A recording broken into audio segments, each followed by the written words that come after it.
বহির্জাত প্রক্রিয়া জৈবিক প্রক্রিয়াটা কী?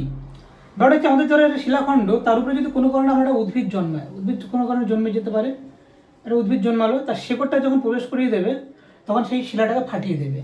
ঠিক আছে, তাহলে উদ্ভিদের মাধ্যমে কিন্তু আমাদের শিলার ফাটল ঘটতে পারে, এবার শিলাটা টুকরো টুকরো চূর্ণ বিচূর্ণ হয়ে যেতে পারে।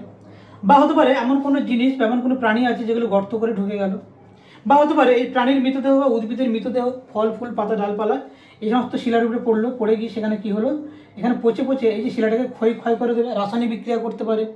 বা এমন হতে পারে মানুষ কী করবে, এটাকে ফাটিয়ে দেবে, বিভিন্ন রকম যে ডিনামাইট বা বোম বাস্টিং করে সেগুলোকে ফাটিয়ে টুকরো টুকরো করে দিতে পারে।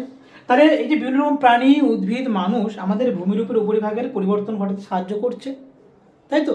এই যে বহির্জাত প্রক্রিয়া সংগঠন সাহায্য করছে, এগুলোকে আমরা বলে থাকি জৈবিক প্রক্রিয়া। অর্থাৎ জীব যারা আমাদের ভূপৃষ্ঠ উপরিভাগে যে সমস্ত জীবগুলো বসবাস করছে তারা ভূমিরূপের পরিবর্তন করতে সাহায্য করছে। বিভিন্ন প্রাণী, ইঁদুর, তোমার হচ্ছে কি বিভিন্ন রকম উই পোকা, পিঁপড়ে, সমস্ত তারা ভূমিরূপের পরিবর্তন